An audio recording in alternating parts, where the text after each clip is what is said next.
on that note, I also want to introduce today's expert. So let me stop sharing my screen. So today's expert, obviously, 1 second.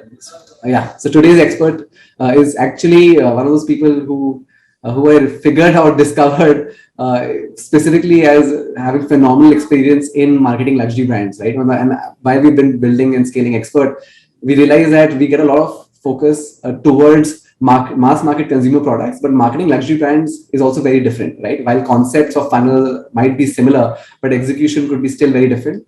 And when I was discussing the session with her, she told me about, as luxury products, as luxury product owners that we are sort of building, we are really selling new and unique experiences. And hence the marketing that we sort of design needs to be about education, making customers have, experiential indulgences, and even teaching them authentic know-how or having a seamless omni-channel customer service, right? On that note, today's expert is Mahuya. She's from Baggit. She's basically the CMO and online business head at Baggit. But more than that, she's been the CMO at Shazay Luxury Retail. Before that, Chief Operating Officer at Leo Burnett. She's been the VP and brand marketing head at D-Deco. And I mean, I was going through her LinkedIn resume, phenomenal years of experience, and I'm so glad that she could take out time. And finally, some of you might also remember her as one of your cohort members in cohort 2.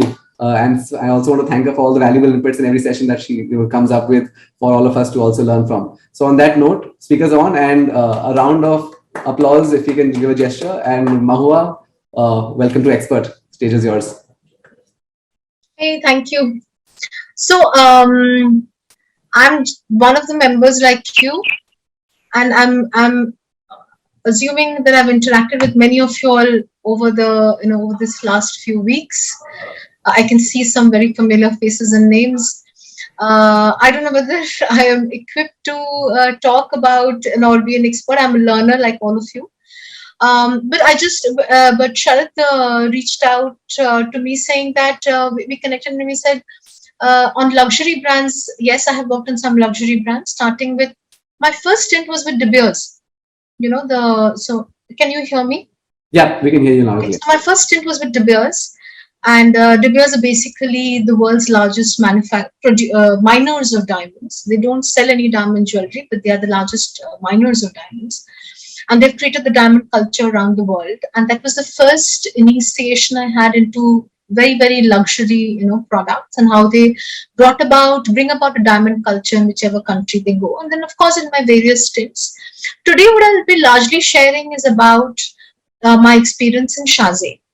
I'm really going to be sharing the principles that we used in marketing the Shazay products. The reason I'm sharing it is that at Shazay, when I joined, a disclaimer first. So whatever I'm going to share with you today is out there on Instagram or any social media. I have left the company, so I have no privilege or right to share anything which is privy to the company. I will not do that. I'm sharing, so I've downloaded everything from Instagram and saved it, and that's what I'm going to share with you all. I'm not sharing any dashboard, any metrics or anything because of that. I'm sharing also some index numbers. So that's the way we are going to conduct the session.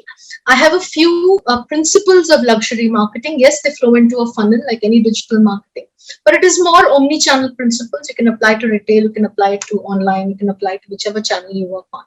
I would really, at the end of every principle, I have a question, so that you all can apply the principle. But please make this an interactive session. Please ask the questions. I'm absolutely happy. I don't get disturbed or anything when if you ask questions, you stop me.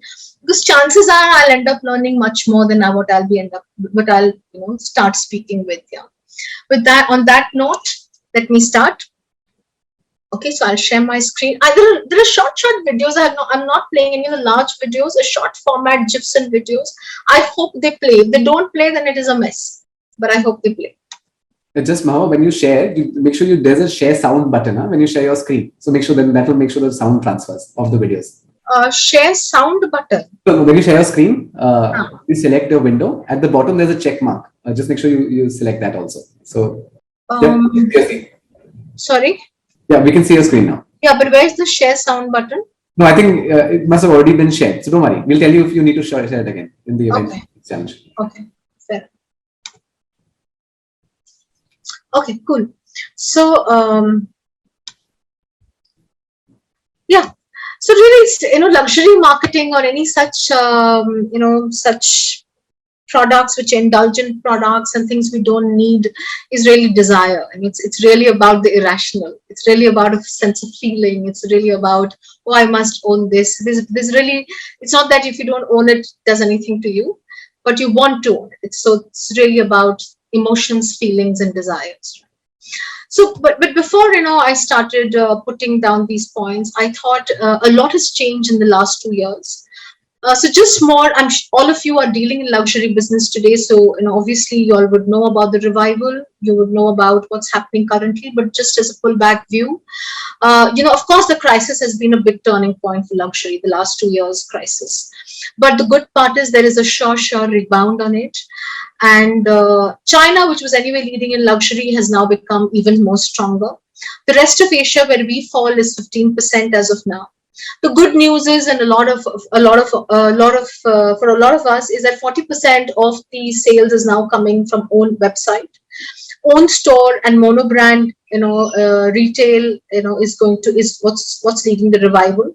And while of course the prima donnas of luxury, whether it is the Louis Vuittons of the world, are all about status, logo, and exclusivity, there are a new range of luxury brands which are about social conversations, purpose, diversity, inclusion, and social responsibility. Right. So that's the wave that's happening on luxury. Just as a very pullback look, just for all of us, to set the tone. So yes, I think we're in good times and good stead for luxury as we move forward. Okay, let's jump right in and let's talk about the first point. Now, when we start a business, we often position it in terms of benefits. We've all read Kotler's in our life, and we all know how positioning works.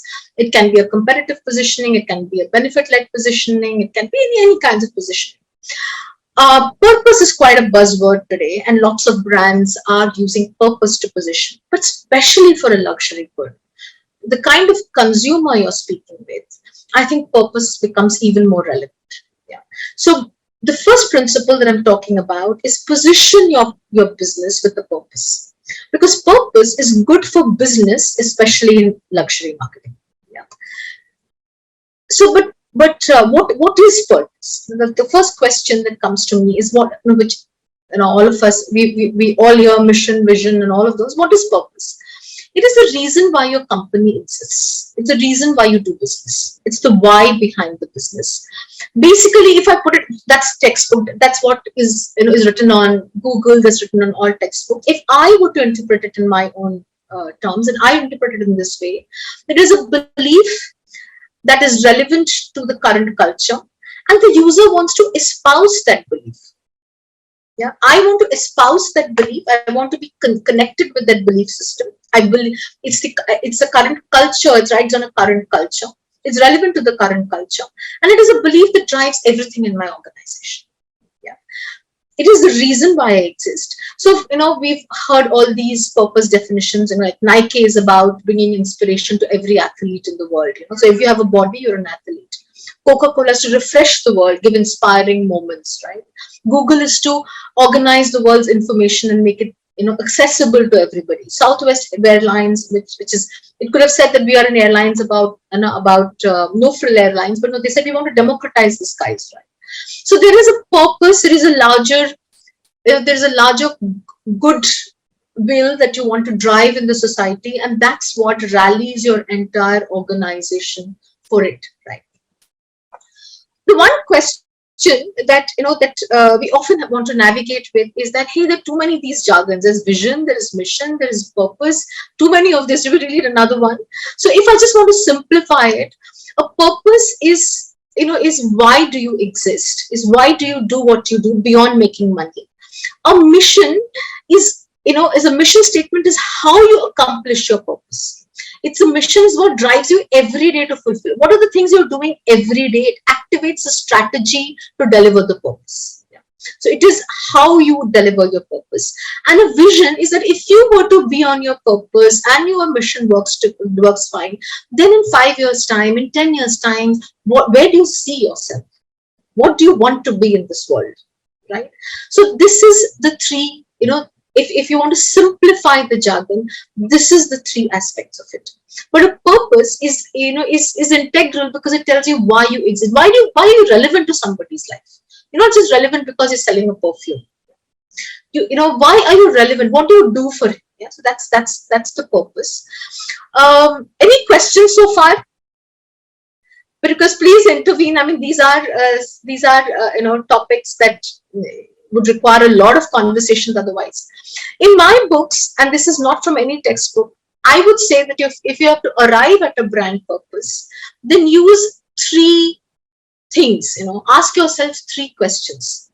What is the need I'm meeting for the consumer? What is the problem I'm solving? What is the need? Why do I exist in his life? Why does he need me in his life? If I'm not there in his life, what happens? What is he missing? That's the question you ask for the consumer. Purpose should be riding or should be impacting culture. Yeah. So understand the cultural trends and ask yourself the question: am I picking up an early cultural trend? And yes, Priyanka, I'm going to just finish these two lines and come to you.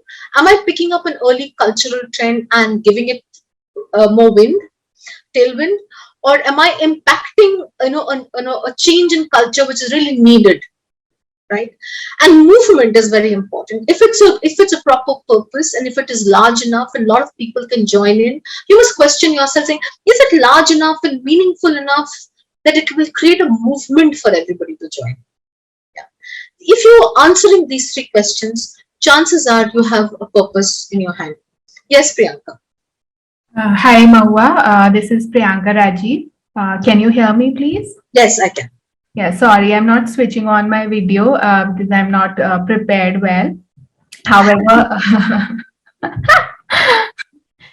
so as you initially in the beginning of this talk, when you said that, that as we all understand that, luxury is all about emotions and it's a bit irrational and nothing goes wrong if one is missing that luxury part in their life because it's all related to feel good factor. So how does one accurately arrive at the first step of branding the purpose? Like what is the need that I am meeting for my consumer? So say I am into luxury clothing and it is as simple as that we are solving inherent need of people to feel good, to look good. So how can that be connected to a broader mission? Super. So I think it's a very, very valid question. Yeah. So let me answer this from the concept of diamonds. Do we need diamonds? No, we can do without diamonds, right? But do we need a symbol of love when we get married? So do we need that engagement? Do we want our boyfriend or who's going to become a husband give us a nice diamond ring and make it feel that, oh, it's a great symbol of love? So it's not a need in terms of you don't need water. You're not selling packaged water to a hungry traveler, to a thirsty traveler. It's not that kind of need, but it's an emotional need state, right?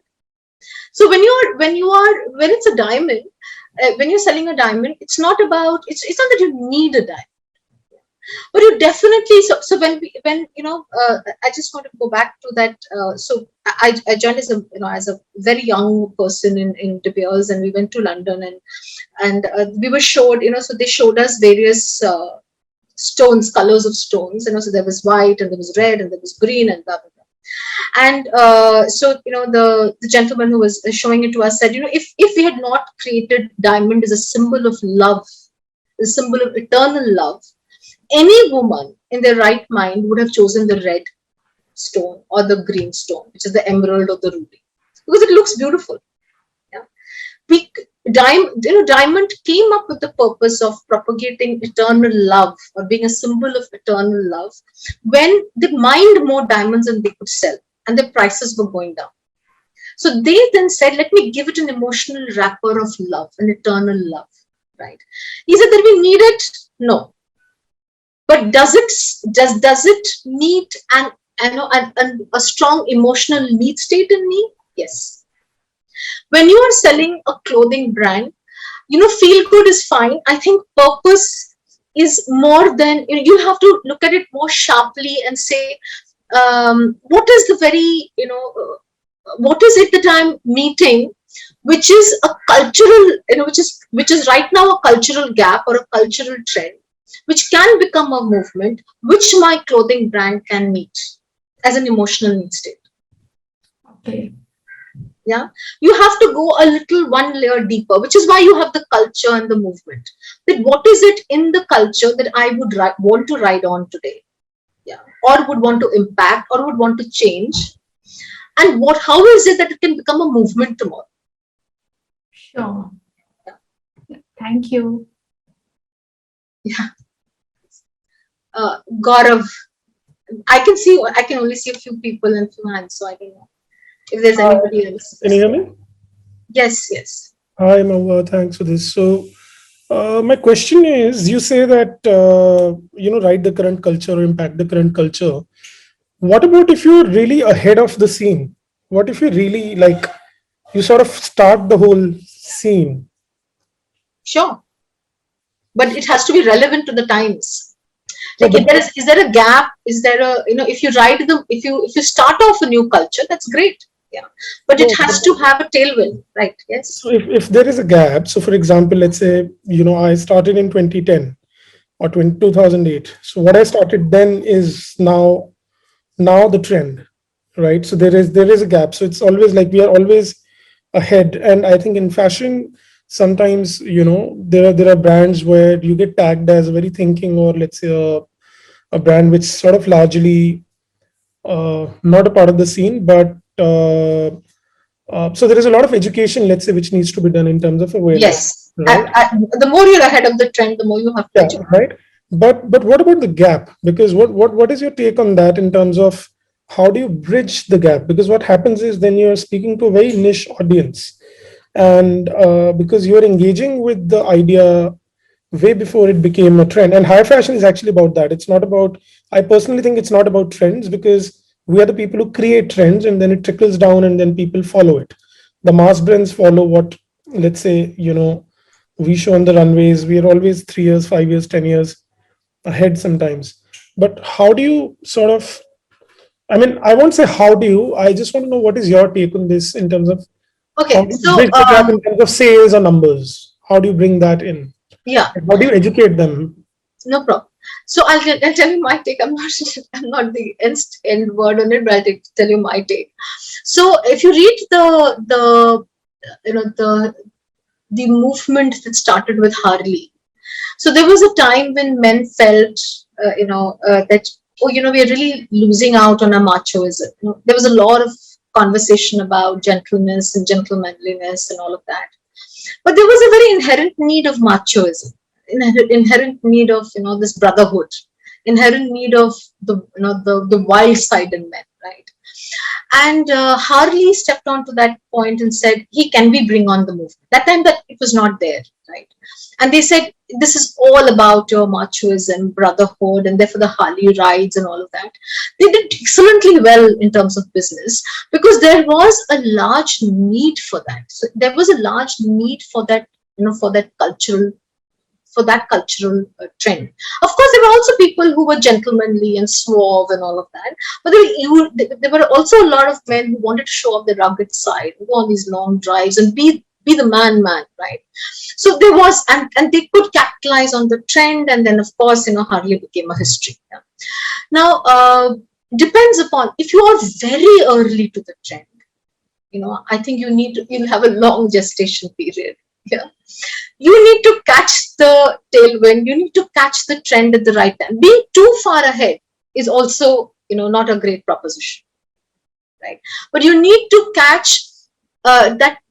You need to, when you're looking at the culture, you need to understand that, hey, there is a gap today. There is a need today for this culture shift, and I'm fueling that cultural shift.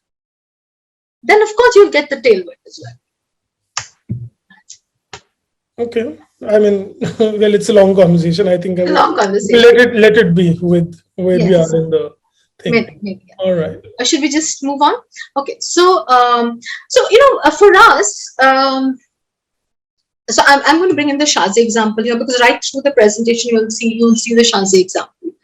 So for us, we launched a range of barware products. So I joined the company when these products were designed. So you can see, different kinds of decanters here.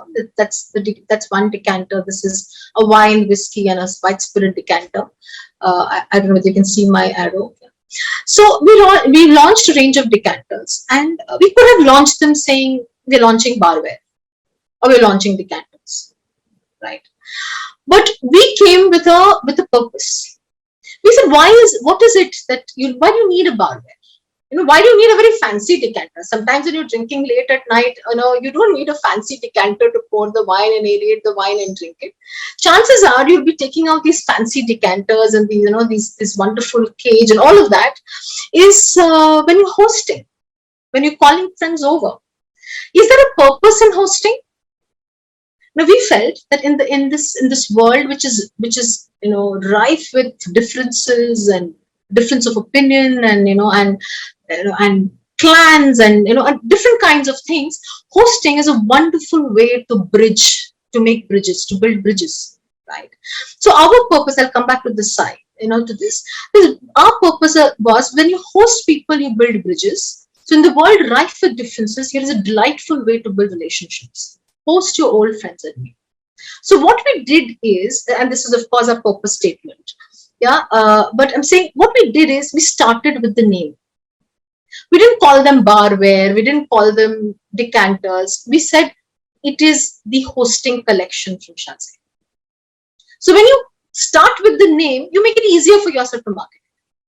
Yeah, and if there is an opportunity, introduce your purpose right in the name. Yeah, we must say we had a very good design team behind this. This entire collection was designed by CMO, who is one of the leading designers of the world, based out of London. So they designed our products, and along with them, we came to call this collection the hosting collection. Right through this presentation, I'm going to walk you through the way we marketed and built the hosting collection. While a barware may not be, a decanter may not be so much a cultural need in our country, but hosting people is a culture. And if we could build on that cultural need, and if we could be authentic about the cultural need, then probably we are talking to a larger audience. So a decanter, which is anyway niche, becomes a larger relevance when you peg it onto a larger cultural need of the country, which is hosting. And hosting in our country is very much a part of our thread. We are good hosts, right? We are very hospitable people. So we called them the hosting collection. Also, we gave every product a name, because we were very clear that we were creating a hosting theater for the person. When and as my presentation progresses, you will see that the person who's buying a 35,000 decanter or a 40,000 decanter is obviously, when he's calling off his friends, he's hosting a theater. He's a star of the theater. He is the host, he's the star of the theater, and he's hosting a theater. So we called this, and you will see our product. So this cage had this, this very interesting thing of it. If you pick up the bottle, it will open on its own and close, right? So it was a theater that we launched. Or the trilogy, all of this had a very nice balancing. This is called the trilogy, which is all the three, decanters at one go. So every product got a name, and we were very clear that it was a hosting collection, and it was for a person who was holding a theater when he called his people. Right. So every product also got a personality of its own. So the cage was called so the whiskey decanter here was called the cage. It was based on theater, and the other one, this is called the trilogy. So every product got a name, a personality of its own. Yeah. Remember, today when I'm working in a handbag industry, I'm not talking about Baggit per se, but if you look at any brand, you would see 900 products, 800 products. In a luxury product, your product suite is 40 products in one collection, right? And each product is a hero product. So you celebrate each one of them, right? So you give it a name. I'll just tell you how. There are loads of things we did to propagate but just a couple of them. So a cup of coffee can change the way you think depending upon who you have it with, right? And that's how we promoted our, our caffeinator, or even hosting your very near ones. We often don't pick up the call of our mom or our sister or somebody, we know we take them for granted. Yeah. So strengthen bonds with your loved ones. Host them. When was the last time you hosted someone for the first time? So we did a lot of work around promoting the culture of hosting. So, with every person we worked with, so every day we would give out content on saying why hosting is important. Why do you need to call friends over? Yeah. The good part is, and there's another point I wanted to make, is that when you are talking about an area called hosting, you're immediately creating a new category for yourself. Yeah. You're not in this. There are many people who make decanters. There are many decanters. There are many barware products. But when you say you're creating a hosting collection, you're creating a new category for yourself. So whenever a consumer now thinks of the larger need of hosting, chances are they'll think of you. So if I want to create a great hosting, can I do one like that? We of course created the World Hosting Day, which is a day we celebrated, saying host your friends on that day. It's very important to walk the complete talk when you're taking a purpose, and it's just an example of walking the talk with our purpose. We didn't have, so it's not that we had huge stores. We were not like IKEA that we could convert an entire store into a hosting area. But within the stores, every store that you walked in, you would see there is a coffee brewing center. There is a tea brewing. Obviously, we couldn't do that with wine decanting because we didn't have the licenses to serve wine.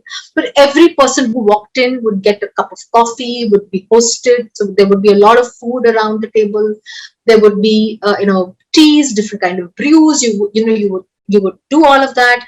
And on World Hosting Day, we invited everybody to come into our stores and enjoy a meal, and just enjoy themselves and come in with your host and enjoy yourself, right? So it's very, very important to drive. It's not just about the communication, it is really about the experience. And why I say purpose is good for business is that, as soon as you define a purpose, it drives your entire product strategy. So we knew exactly after our decanters and after our brewmasters and after our cafe, what is the next product to bring? Because we knew we were meeting the hosting need of the customer. So what are the other hosting needs? You know what products to focus on. You have a clear differentiation. You build an entire experience with clarity now because you have a purpose. That's what you're delivering. It rallies all your internal and external stakeholders, and most importantly, it gets you and it gives you an authenticity and a different kind of impact, right? So just one starting point for your business is start and position with the purpose, right? That's a great differentiation for a luxury brand. So the first exercise, the first 5 minutes, that you will spend is, what is your purpose? Just pen down for 5 minutes as to what is your purpose. Yeah. As we complete each aspect, we will take on, we will give you five minutes to complete that point. Okay, so the question is clear. We'll have another 3-4 minutes, so 5 minutes max. Take out your pen and paper and write down your purpose for your brand. Sharath, you can tell me when to start. Yeah. So when you've written your purpose, just give us a thumbs up reaction on Zoom, so we'll know we're keeping pace. And like promised, if we follow these prompts in between the sessions, by the end of it, you'll have your luxury brand strategy in place, hopefully, to get you started. Yes. So the last half an hour, we will just pick up any brand you all suggest, and we can go through all the answers or some of them. Perfect. Yep. Now I think we can move on.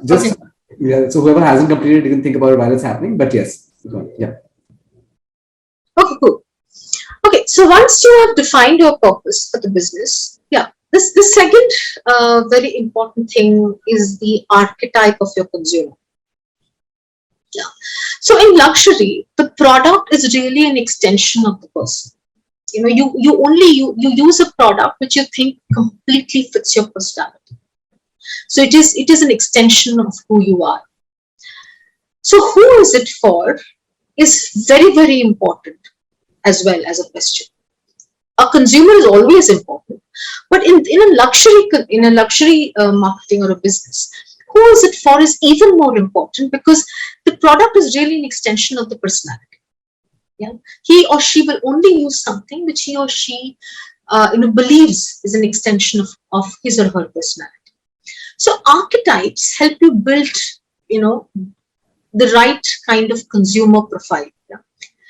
I hope many of you are aware, I'm sure many of you are aware of Carl Jung's 12 archetypes, right? But I will take you through, each of them. So if you were to look at it, brands are, typically fall into these 12 archetypes. This was described as Carl Jung. And you can see there are some examples here.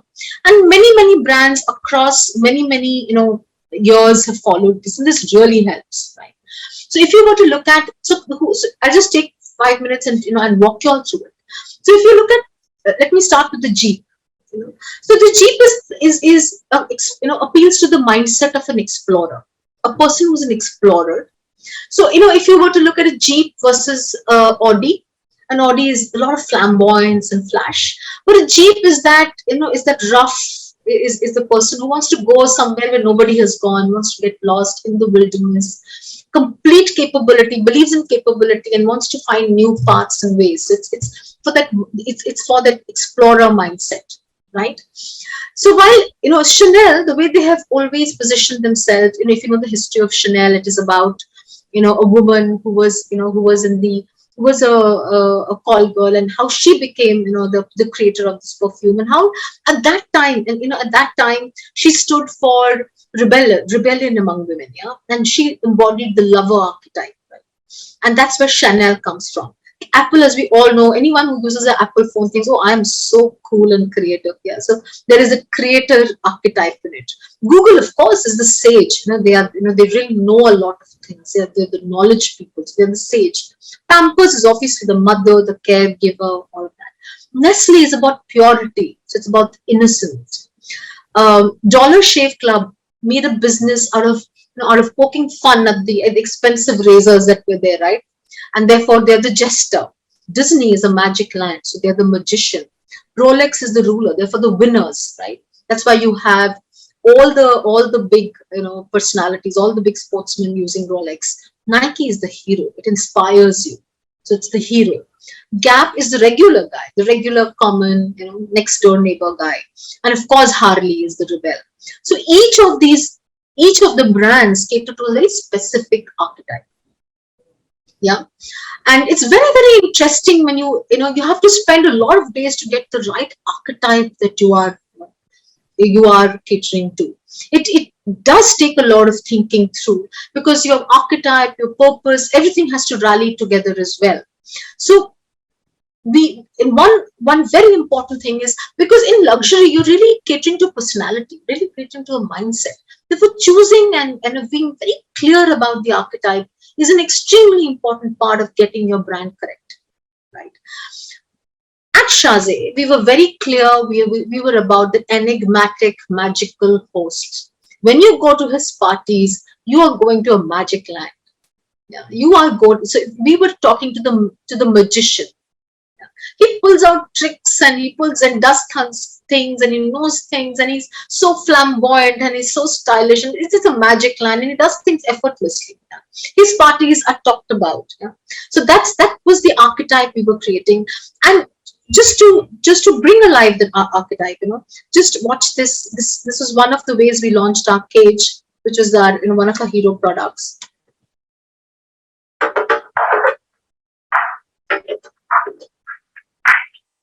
For the kind of CEO who likes to put on a show, here's a showstopper.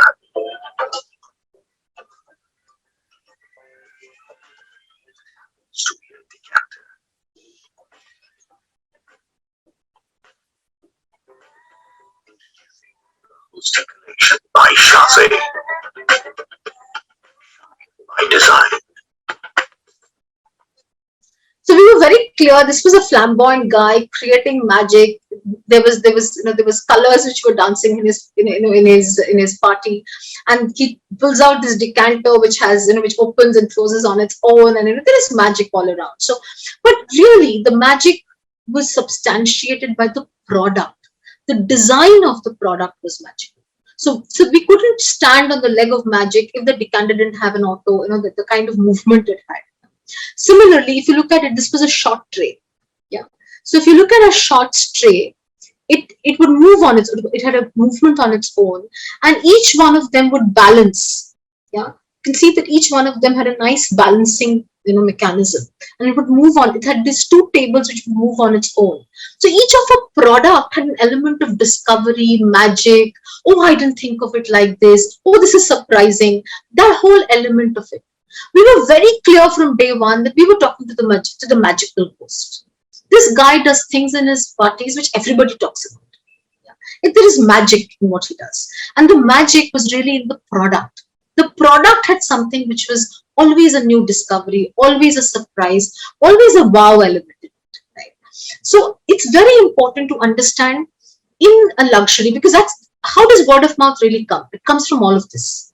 So, oh, I saw a product which was so different. So it's really important to understand that who are you talking to? Are you talking to the explorer? Are you talking to the magician? Are you talking to the jester? This very fun guy? Are you talking to a rebel? And everything that you do then gets catered towards that personality. Yeah. So the second question that we have, sorry, just coming. There's but this magic, or this whichever personality you create, like when we created the magic personality.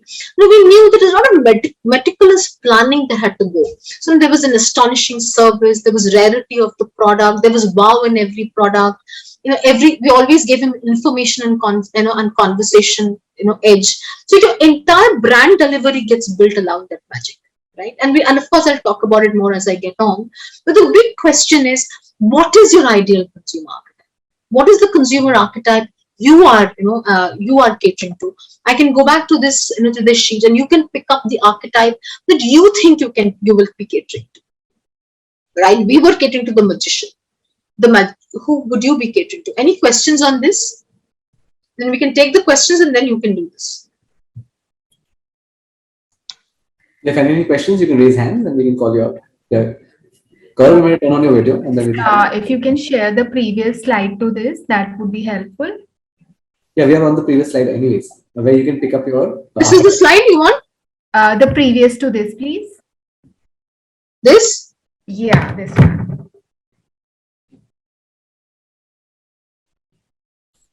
I think, Mohammed, the next slide will be better, just for everyone to pick from the thing. Yes, Gaurav, you have a question? Yeah, what if you're a mix of few of them? Mix up a few of them? No, I don't think. How do you mix up a few? So we have defined this way back. Like, I mean, over a period, I've realized, who do we cater to, and we are, as I said, we've been ahead of the curve, way beyond anybody, even internationally, not just in India. And when you talk, I obviously didn't know about the archetypes. I think, thank you so much for this. But I do see, let's say, what we do at Akaro so we are about authenticity, purity, but at the same time, we are a very cool brand where we create things, so we are a lot about innovation, and there's an edge to it. So, and there is some certain kind of a simplicity and a lot of minimal idea to it. So if I look at them, I look at, okay, I could be a creator, or I could be, let's say, the innocence, and a lot of knowledge comes with the product. So it's tough to, because I think, I don't know when was this defined, but now I think we live in very different times as well. And I also think in luxury, when you create, because I'm a designer, so I'm not just merely a business person, you come with a lot of dreams, ideas, and it's more like you're an artist, where I'm a creator, and then it kind of translates into business. So you obviously give birth to new ideas, new things, which maybe they don't exist. I mean, I don't know if this is it, like this is the whole circle, or are there things which can be outside the circle as well? I can understand the question that you raised. I do understand where you're coming from, but maybe I like to confuse. Sorry, are you saying something, Gaurav? No, that's fine. Okay, so I'm saying, when we design products in Shazay, some of the words that you use is exactly the words we also used. Okay, so the products were innovative. Obviously, every product had an innovation, and wow, every product had a minimalism to it. The word that you used, yeah. Every product had, it was ahead of the curve. Who was drinking from decanters, and it is ahead of the curve, yeah. Those came as a design DNA. I'll speak about the design DNA as I go along. Yeah. That's a design DNA, and a design DNA has certain words.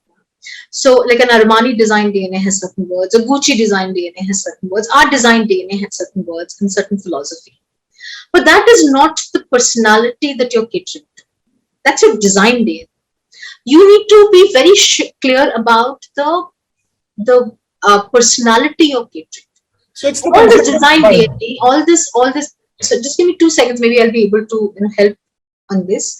The way we looked at it, and a lot of this came from our founder as well, was that we always thought that if this is the product that I have created, which is which has got so much innovation and so much wow and all of that, what does it do for the consumer? What does it help him? Can we just close our eyes and think of the moment that he's experiencing the product? At that moment, is it making him a magician? Is it making him a ruler? Is it making him a rebel? So if you think of the Harley Davidson bike, it would have innovation, it would have a lot of sturdiness, dynamism, a lot of things, but it made the guy a rebel. It fulfilled that purpose, in him, right? So what is it that you're doing for the person? That's the question to ask. What you spoke about, and I will, as I go along, talk about the design DNA, which is the core and the backbone of the company. And you said that you come from design, right? I can't hear you well. Yes, design. Yes. So you are looking. So you spoke about certain design DNA words, which definitely are core and the backbone of the company. But if you create an archetype, then you can drive the personality of the brand. The brand is built around that personality. Right. So, okay, I get it. So this is more from a consumer point of view. Yeah. It is the consumer archetype. Right. And you then cater everything to that personality, right? You can make for instance, you can make a brand your product can be very innovative, and it could be a part of the explorer. It could cater to the explorer. It could cater to the magician. It could cater to the ruler. It could cater to the hero. I think we would be the rebel then. That's your call. Yeah. Suniksha. Before we take Sunisha's question, just we make sure we'll have a time checker because we are 6. We're going to be 6 in another 10 minutes. So I hope we are making peace on the presentation. Yeah. So we'll quickly move. Yeah. But okay, fine. We'll move. Yeah, Suniksha. Yeah. Sunishka. Yeah. Sunisha, you have to unmute yourself. Sorry. Hi, I have a quick question. Firstly, it's a very great, I'm loving the session already. And I have my brand called Myriad Activewear. So is this the archetype that we should look at from the collection based? Because as what you're saying, Taze, you did it as the magician, the host collections. That's the magician point of view. Or should you do it as a brand perspective? Very, very good question. Yeah. No, Shaze, we did it from the hosting collection because that was a flagship product line. That defined our company. Okay. That defined where we wanted to go. Okay. Right? So it should be from the brand perspective. From the brand perspective. Okay. Definitely. Yeah. Okay. Thank you. Yeah. Okay, so we'll move on. Yeah. So that was the second question. The third part of it is, so as I go, while I have not designed this as a funnel, but in luxury marketing, whether you do it digitally or you do it on television, those are really mediums. Yeah? They're nothing more than mediums. Right?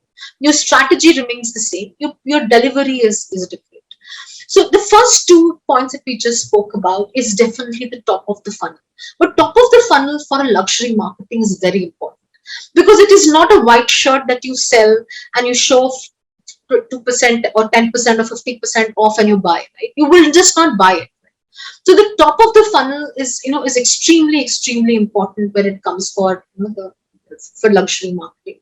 The third point that I'm saying is, is where you're, so if the top of the funnel is got you intrigued in the brand Shaz, and say, oh wow, this is a hosting collection that they've launched and looks, if I, if it's caused a certain amount of FOMO in you, saying, okay, I should not miss out, I should be a great host as well. And they seem to be talking about the fact that I need to be a great host. Yes, I want to be.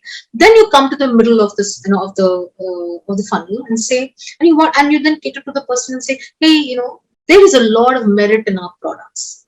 You are in India. We always value, right? We are finally even people with a lot of money still looking for value.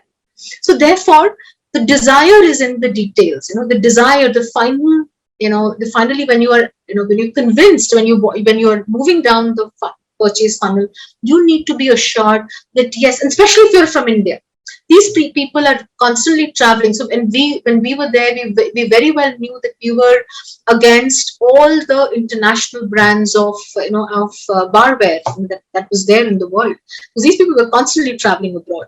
So if you are from India, and if you are from, if you have designed a product which is expensive and one doesn't expect to buy it in India, then you have to be very, very sure about the goodness of the product, the desirability of the product, every detail and every aspect of the product. And you as a maker have to show double the conviction than if you were a Louis Vuitton already. Yeah. So we took some steps to do that. Yeah. So the product is the hero.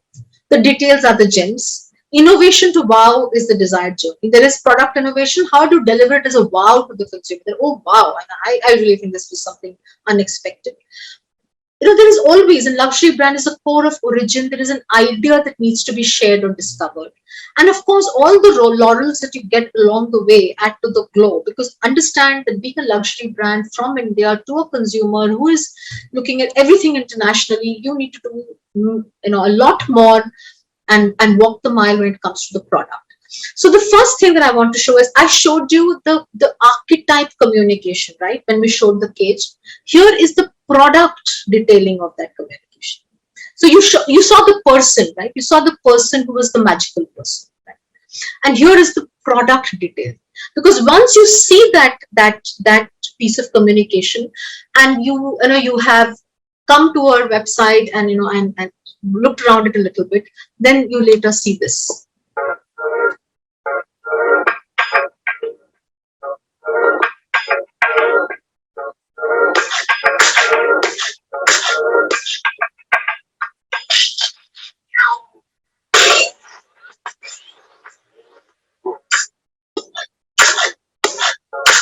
So you saw the archetype, you were interested, you see the next thing that you see is the detailing of the product, the craftsmanship of the product, the innovation in the product, right? And each one of our product, so any one of them, we took various angles of the product. Each product had this kind of a product video. Each product had an archetype video. And each product, we had about 20-25 in the hosting collection. We were looking at every detail of the product to be able to bring alive the product. Yeah. The second aspect that we did is, this is exactly, Gaurav, what you were talking about. We had a very clear design DNA. And we wanted, very often, and this is the thing I wanted to speak about, is that, very often we think, oh, should we give out a design DNA? No, if you give it out, you own it. If you don't give it out, you don't own it. It's a very great secret that you have, right? So we had a wonderfully written design DNA by Seymour Powell. And we were very clear that every communication, so you saw in the cage video also, we said theatrical magic. So we had many more words, and we had many more. Every product would go through a design DNA. Every piece of communication, Seymour Powell said, should go through a design DNA. The communication should also have a theatrical magic. It should also have a proud stance. It should also have a controlled dynamism. Yeah. It should also have, so there were many more words which we used, but our design DNA we gave out for every product. We made everybody understand what is there in the design DNA, what is there in every element of the product. In fact, and I don't have that video here, but if you go, all of this is I've downloaded from Shazay Instagram today, actually I sat down and downloaded everything. If you go, you will see that we have given out our design philosophy over there. Yeah, with Seymour Powell and our founders sitting together and ideating, and our design philosophy was very simple. I don't have the video here. We believed that we were making products, we were designing because great designs create great experiences.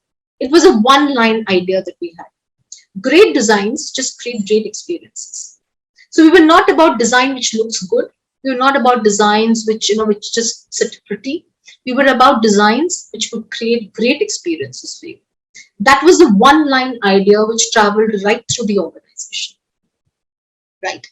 Of course, we were very clear that we have to go out there internationally and fight it against everybody else. So we were at Maison Objects. We won all the awards. We at least we may not have won all the awards, but we participated in all the awards. And we always wherever we promoted Cage, we said it is the winner of this and this awards. Yeah.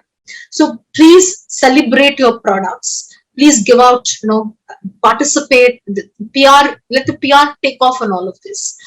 And this is something we did, we deliberate. So I want to first show this to you, because there were days that, the founder and I sat down and deliberated on this, because there was a lot of, it could have completely backfired on us. A CFO sat down and said, we were mad to do this, but see this, and then I'll talk about this.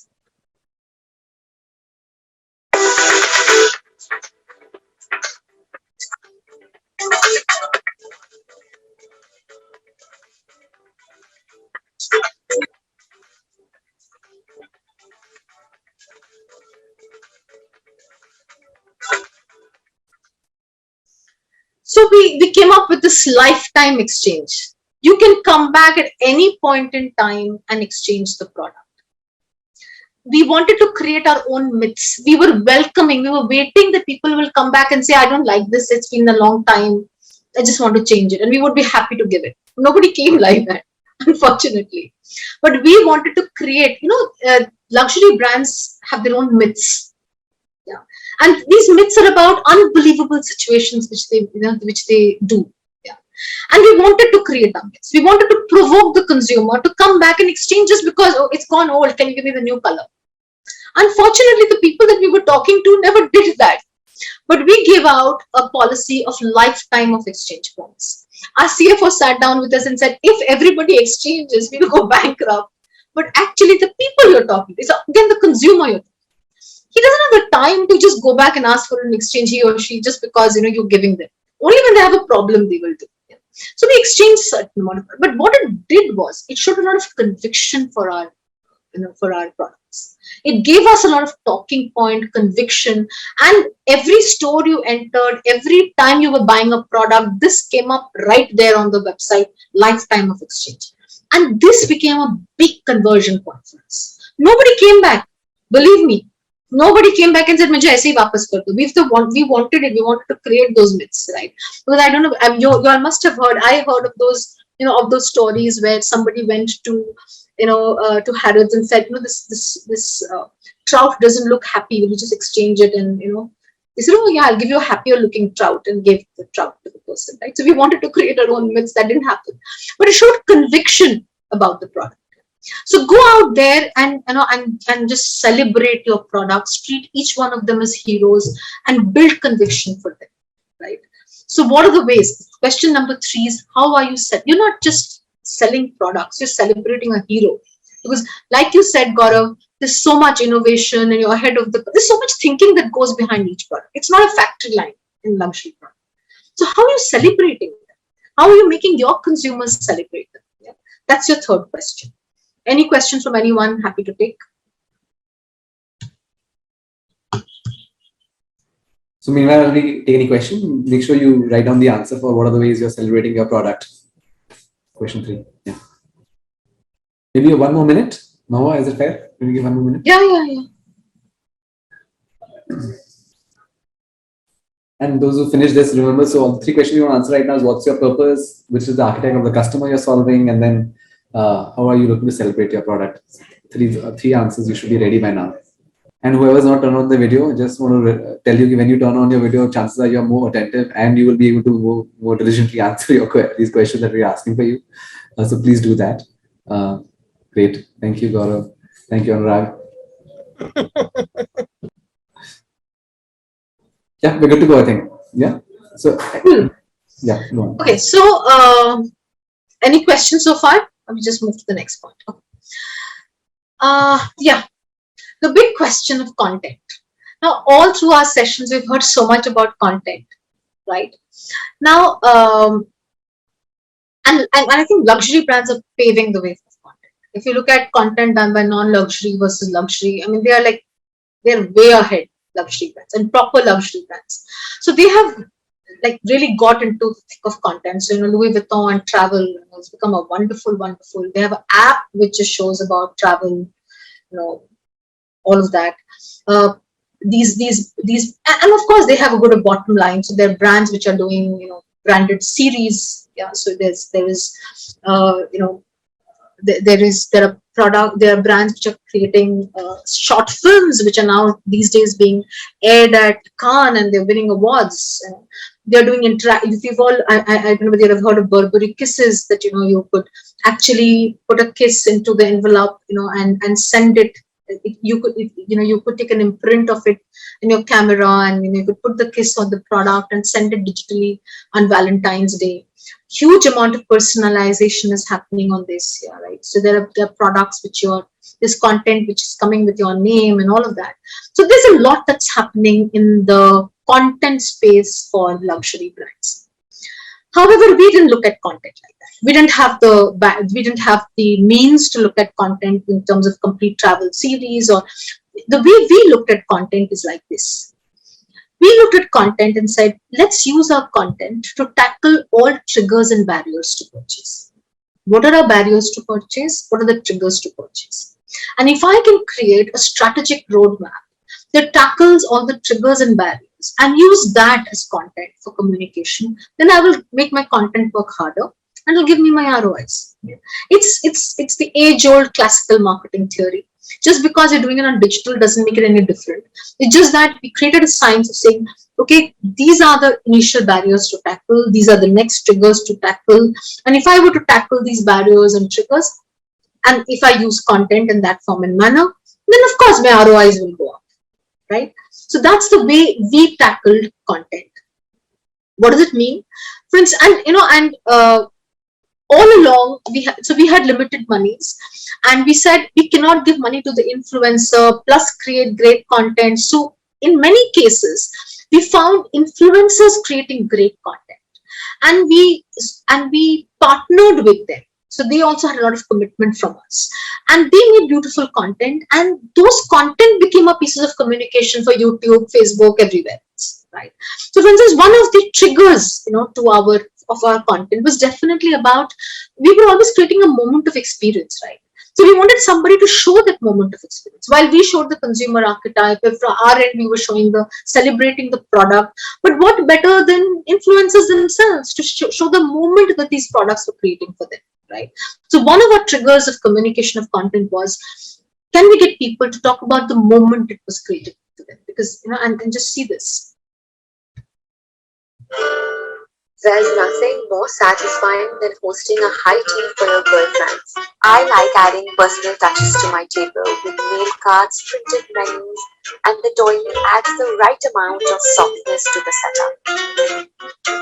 I'm so excited to host my friend using the brewmaster from Shazi to make that perfect cup of tea. Pour hot water from the steam catcher, followed by filling your favorite tea in, and now let it brew. No matter what your taste, the brewmaster can make it happen, perfectly timing each brew with its inbuilt timer. Oh, it's almost time for my guests to arrive. I can maybe enjoy one cup of tea before the dawn. I just couldn't resist it. In this gorgeous teacup from Shazi. I like to keep things classy at tea time. That's the way the queen would have liked it. So this was, of course, House of Misu, and they made this video got huge CTRs from us, and every time we played this, got huge conversions for us, right? So the trigger was, it's a beautiful moment we're creating for you, yeah, and let other people talk about the moment it's creating for them, and that became one of our content. The second piece of content was, you're selling a wine decanter. Like I said, he's a magical host. There is so much content we built around giving him knowledge of decanting, giving him knowledge about wines. What wine, goes at what season, what wine goes with what fruit, what are the different names of wines, how do you decant different wine, everything, which vineyard. I mean, our content was full of that. Similarly, it was full of, the brews, that you can make with coffee, every product. So our content was very clearly, one trigger was make him knowledgeable. If he's spending 2 seconds on your Instagram, give him an information that he can use when he's hosting. He can show off and say, oh, this goes with this fig. And this is why I'm serving this fig, right? In an indirect manner. So give him content which makes him knowledgeable. That was one of the things. In luxury, gifting is a huge area of content. It's a regular reminder. There are birthdays every month. There are anniversaries every month. There is millions of experiences. For us, every Mother's Day, Father's Day, every day we celebrated saying this is a great time to host your special ones. And gifting became a very large, it's a trigger of consumption, right? So I said we used content very strategically for business. So gifting was a big trigger of conversation, and everything around gifting we created as a way of content. The other way of content, like I said, we wanted to position ourselves as experts. It was not enough for us to give a turntable. We tied up with many cooks, many chefs, many sommeliers, many people to constantly give out recipes. How do you create the perfect shot? What are the different ways to create a perfect shot? This is Anita Dondi. She runs a restaurant and a number of restaurants in Delhi. She owns restaurants. She's chief chef, and with many such people we collaborated. And every time we were giving out content which made our host be able to create new drinks, new things to serve. Yeah, because when the person knows that, oh, these are 5 ways I can use a short tray, chances are they will buy. Right? So that became another one. Very important, we did not have the history, but I'll show you this. Most luxury brands have a lot of heritage and history. We did not have it, we were new, right? But we wanted to associate with heritage and history. So hosting across the eras, hosting traditions around the world, origin of hosting, myths around hosting, everything we spoke about. All of this was a content, right? Because again, we wanted to give authenticity behind our products. We wanted to appear to be knowledgeable. We wanted to make people appear to be knowledgeable, right? So this was again a big area of content. So I'll just show you, but it's a simple thing. And I'm deliberately showing you some things which doesn't take any, so the quest to make great coffee started in Germany over a century ago. Yeah, so this is how the first pour over was ever made. Yeah. We give various, if you go to our Chaze Instagram and please scroll back a year, year and a half, scroll back to, we launched this collection in August 2019, 18, I've forgotten. August 2018, I think. So around that time to now, and you'll see our content was a lot about each of the products. There's another thing I wanted to talk about content. Sometimes you can create stickiness for certain time bands. So considering our consumer, the magical host, we knew Saturday night would be his hosting time. So we created something called happy hours with Shazi. Every Saturday evening, there was a happy hour on Shazi on our Instagram. So we would call somebody who would play music. Either it was a live thing if we could. Sometimes we couldn't afford. So we would give out a nice mixology, a nice recipe. We would give out a fun fact or some jokes and trivias, and we would give out a nice music. And we would call it the happy hour with Shazi. And we wanted to create stickiness around the time band. So Saturday evening, just log into our Instagram. There'll be something fun and cool waiting for you. Right. So you can do that along with content. So I started off in the era of television. All of you all are digital, generation. So when I started off in the era of television, we used to be looking at appointment viewing. Yeah. So appointment viewing on digital can also happen. So things to do around content is really this. One of the things I wanted to talk about is that, you can do a lot of content, but of course it's expensive. And with a luxury brand, your content has to look outstanding, right? So it makes it even more expensive. The way we, did it, we were very clear on some content that we would produce, which is like you saw the main launch, Shazay cage or the product videos, but we use a lot of influencers otherwise to create content. So we used to work with sommeliers, coffee sommeliers, tea sommeliers, wine sommeliers, chefs, people who were related to our product category, and we did annual contracts with them. We didn't do a post. We did annual contracts with them. Yeah. So annual contracts also gave them mileage. They became more brand advocates. They created content for us. At times, we got some free content also from them. Yeah. And that content we promoted because it gave us huge amount of authenticity. Right. So on content, the most important thing to ask yourself is what is the objective behind your content? For us, it was triggers and barriers. How do I address the triggers and barriers of my business, and then design the content around it? I think that is a very key thing. What is the objective that you're solving with your content? It is not just feel good content, beautiful content. No, make your content work harder. Get an ROI from it, which is larger. So what is the objective behind your content, and what are the content that will meet the objective, right? So that's your question number 4. Any questions, anything that you want to ask? Most happy. So another 2 minutes we'll spend on this question before we want to think through this. I hope we are making progress on all the answers, because we're going to now pick up at the end certain brands who have sort of given those answers, sort of give them and walk them through and give feedback on that. Ishan, we're good? Can I see a thumbs up from you? Yep. Okay, Mahuya, I think we can move on. Okay. Sometime.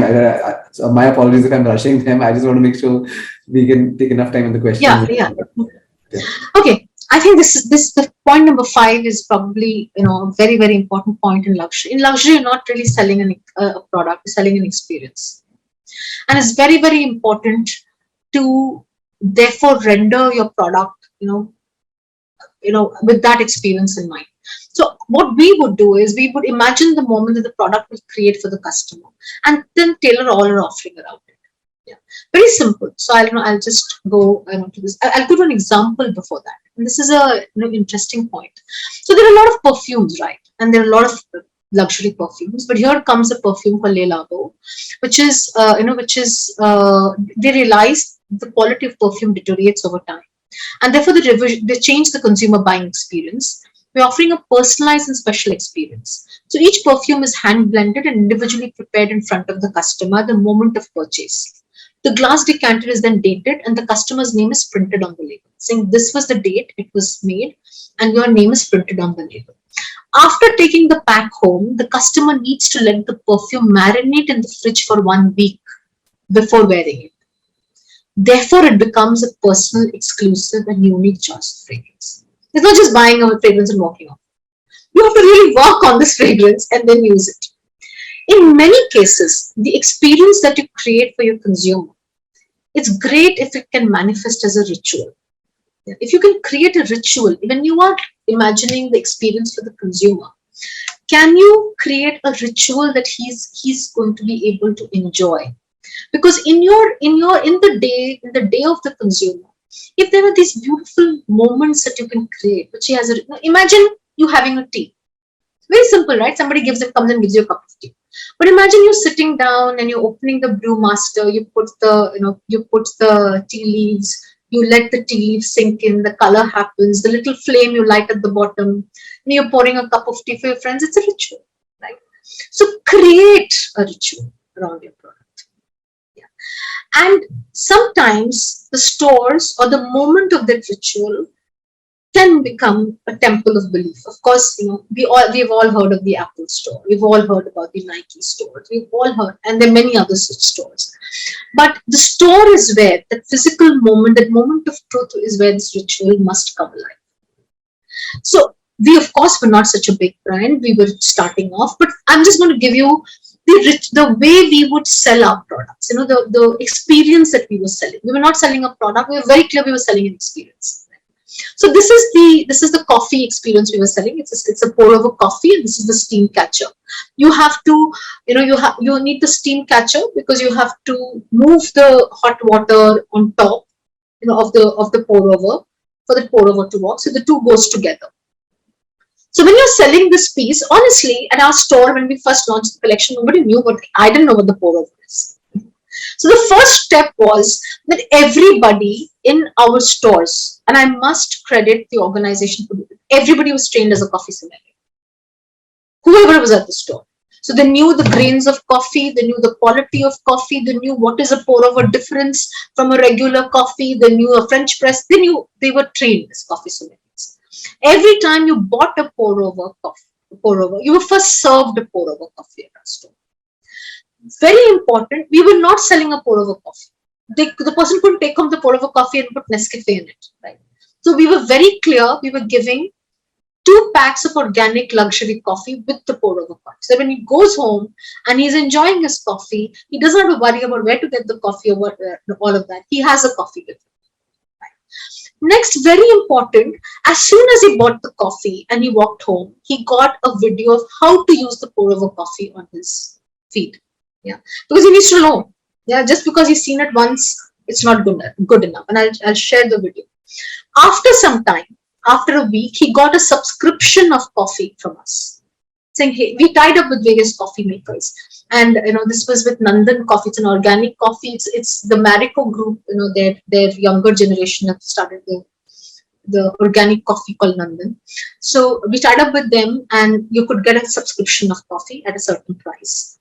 And then after some time, we sent them new recipes of making pour over coffee. Yeah. See how you make more pour over coffee. And then on a Saturday or a Sunday, you could become a coffee sommelier. So the consumer, you could come to any of our live sessions. We had lots of coffee sommeliers we were working with, and you could enroll in the session and we could fix a time that works with you. And Saturday evening, we could just take you through and make you a coffee sommelier. And you get a nice certificate after that saying I'm a certified coffee sommelier. Right? So we were very clear we were selling experience. Right? And I think that is that, and when you have all of this with you, and like here I have the fruity cold brew. So if you're making the fruity cold brew and you know exactly how many times to swirl the steam catcher on the pour over, and you sit down and your friend comes in and you open their organic cup of coffee pack and you're making the coffee and you serve it, that's a ritual. It's not just a coffee that your man friend serves. When you invite somebody home. No, this is a coffee that you make for your friend and you serve it. So that's a moment of ritual. Otherwise, you don't make the coffee and serve. These people are not the ones who are making the coffee in the kitchen and serving their friends. But if you have this, and you've created a ritual, he doesn't mind. Probably somebody gets him the hot water and then he's making the coffee and serving it because it's a nice moment for him. Right.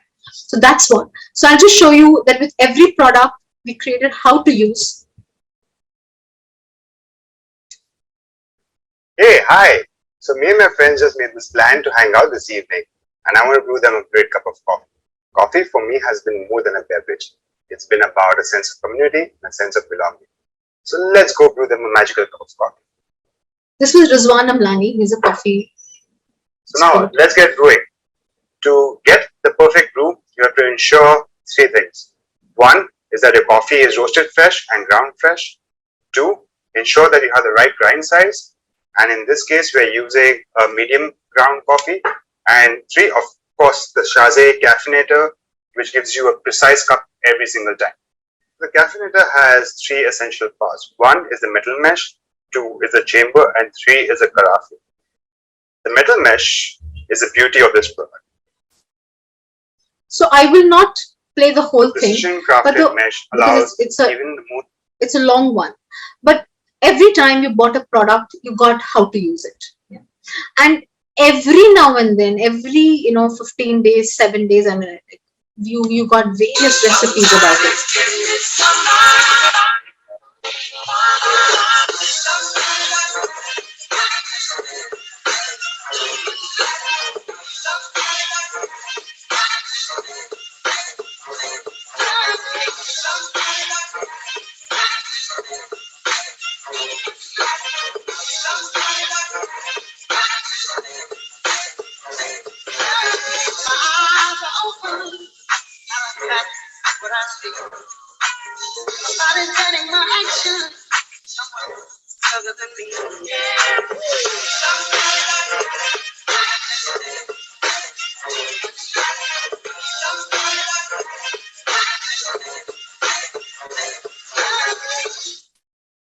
Yeah, so it was an entire coffee experience that we were selling. So I think very, very important. Imagine the moment that you're creating for the consumer and craft your ritual. Don't look at it as an experience alone. Your ritual is a signature. Craft your ritual. Like in Disney, there are so many rituals they have. If you're the first consumer, you ring the bell, the Disney bell. If the first person who enters into a Disney store, you ring the bell. What's the ritual you are crafting? Because rituals are beautiful moments which he's displaying in front of all his friends or whatever is your consumer persona. In our case, it was a person who was displaying, being a magical person. In your case, whatever is the persona, but create a moment of ritual. Don't just leave it at the experience. Yes, of course, it's a product. Take it to an experience and then make it into a signature ritual. That creates word of mouth. That creates stickiness. Any questions?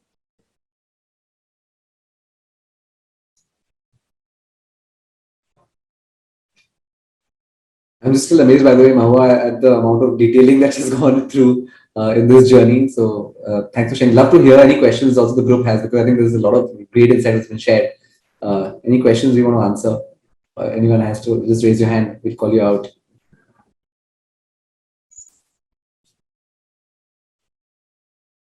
Yeah, Tiger, you want to turn on your video and then we can ask you a question. Yeah.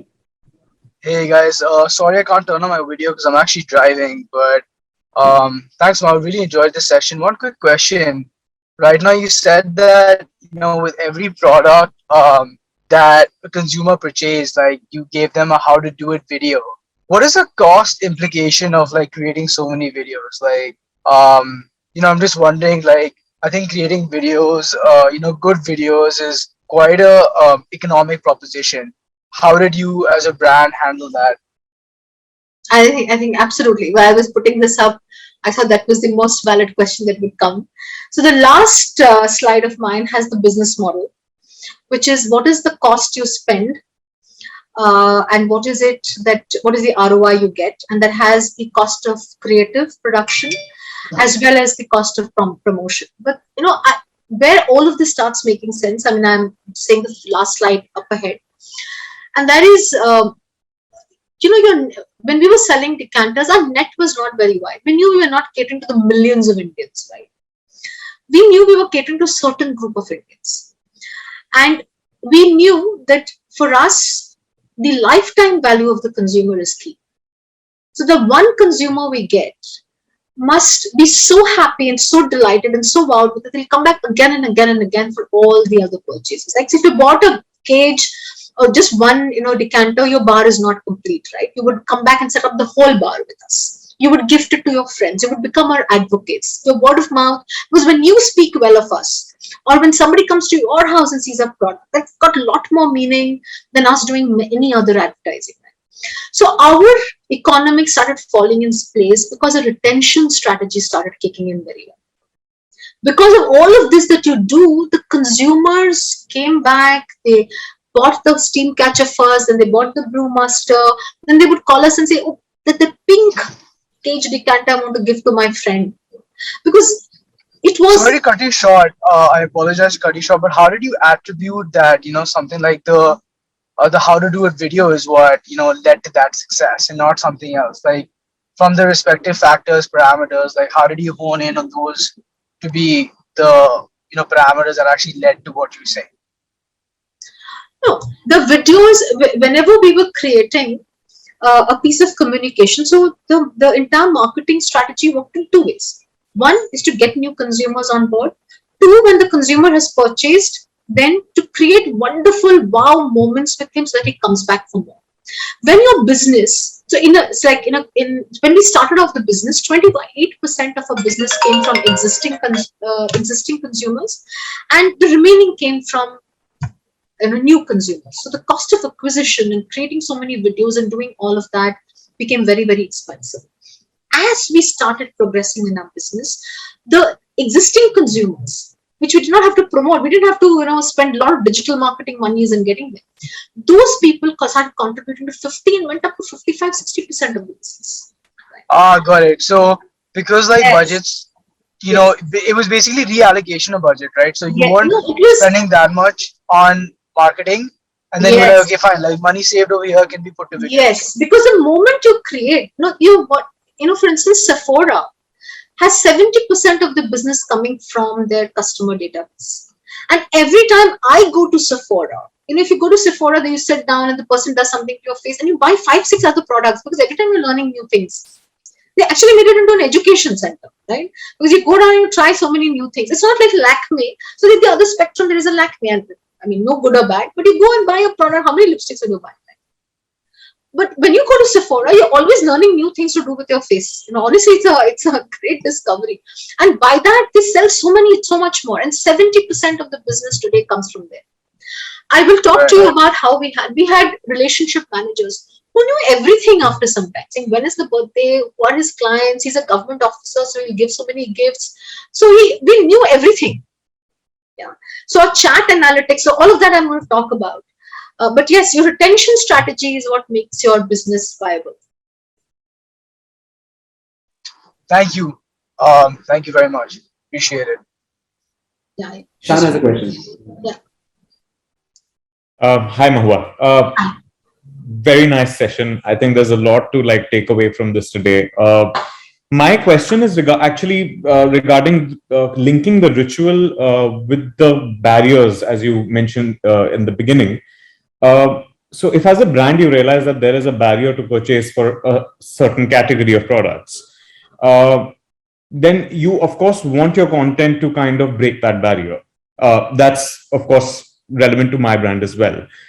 So when you're trying to create a ritual at this stage, when you're designing your content, what do you think? Does that ritual need to show that the product fits well in the existing life or the existing ritual of the customer? Or should you completely work on a completely new disruptive ritual the way you've done with some moments in Shaze? You've created a whole new category of sorts in terms of hosting. How do you approach that when you already see certain barriers? You also want to create a new category, new space for yourself, and your products do speak that kind of value, but then there are already barriers that you see sometimes. Which one to tackle first? How to tackle that? I mean, just want to know your thoughts. It's a very, I think it's a very relevant question because all of us at business have to face this. Do you tackle your barriers or do you tackle your triggers? Basically, what you're asking is your ritual could be based on a beautiful trigger of consumption and create a trigger of consumption, or do you address your barriers? Right? It's a strategic approach that you take. And I will not talk about this business, but I'll talk about Amazon. So I used to run Leo Burnett Orchard, and Amazon was a client. And I'll give you a parallel example because that's very relevant. And that was the time when Amazon was just starting to become very big in India. And it's e-commerce, it's relevant to all of you. And, in Amazon, so of course, there were a lot of barriers at that time. Buying. Now, of course, we all are very, very comfortable with e-commerce. But at that time, there were lots of barriers to purchasing. What if the product is not good? Whose neck should I catch? Because I don't have anybody's neck to catch over there. Here I can go and shout to the consumer, etc., etc. So we debated this question, and we said that if we tackle the barriers, we become as good as the Kirana Dukan. Right? When you're tackling the barriers, because we are saying, okay, we have so many barriers which the Kirana Dukan doesn't have. So when we tackle the barriers, means we're becoming as good as the Kirana. Let's look at it the other way. We have certain advantages which the Kirana Dukan doesn't have. Can we build our business based on those advantages and just not worry about the disadvantages? The disadvantages also will communicate, but that will come. That like a COD delivery happened. That was happening. But we will base our entire communication on the triggers of consumption. Yeah. And which is why, that whole thing of the first communication we did for Amazon, which actually built Amazon, was Or the Cow. I don't know whether you all remember Or the Cow, but Or the Cow was, Or the Cow, ki ye bhi hai, wo bhi hai, Or the Cow, Or the Cow. The second trigger we built for it is that you find things that you don't find anywhere else. So various things that a little girl wanted to go to a fancy dress party and she was in a small town, she couldn't find the Disney dress, she found an Amazon. So we built the entire strategy around triggers. You can build strategies around barriers as well. So in De Beers, we built the strategy around barriers of consumption. So I'll give you an example, and I'm giving you both the example because it's a strategic choice you make. In De Beers, so one of the big barriers of consumption was that there was no resale value of diamonds. Koi bhi kuch bhi price deta tha, because there was nothing, like gold had a resale value, and women therefore bought more gold at that time, but there was no resale value of diamonds. So our entire strategy, a big pillar of the strategy was about the cut color clarity and getting a science to selling and buying diamonds. Yeah, educating the consumer day in day out that if it is J color, H clarity, and I, cut color clarity, then you would get a certain price, and you can demand that price. Yeah. Now you can base your strategy on both the aspects. That's a strategic choice you make. There is no right or wrong answer to this. Right, makes sense. Thanks. Yeah. Okay, so yeah, I think we'll move on. Okay, now this is really the last point. When you're selling to these people, and like I said, and I think this is the holy grail, that in a luxury brand, it's a lifetime value. It's a small consumer net. Those people are the people who gets glued to your brand. They come back and they use your brand. Other people see them using the brand, then other people buy. Yeah. So getting your consumers right, the right set of consumers to buy you and retaining them becomes the holy grail of your business.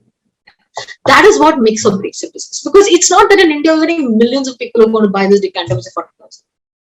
But there are that set of people who will buy a 40,000 decanter plus a 60,000 trilogy plus one brewmaster plus will gift 5 of them because there's enough money to do that. But he has to come back or she has to come back to us again and again. So it's how you make them feel when they're from the time of the purchase to after the purchase, fuels the retention business and makes them advocates for your brand. And this is the holy grail of the, what I found was of the business. So they asked, remember one thing, that you're dealing with stars. Okay, we never took a celebrity for ourselves. Of course, a lot of luxury brands did, because we knew that these people they all thought that they had all right. They were stars in their own rights. They needed to be treated like ones. They knew that the basics would happen. You have to give them something really additional to talk about, and you to know them, hear them, and value their feedback. Yeah. So, a couple of things that we did.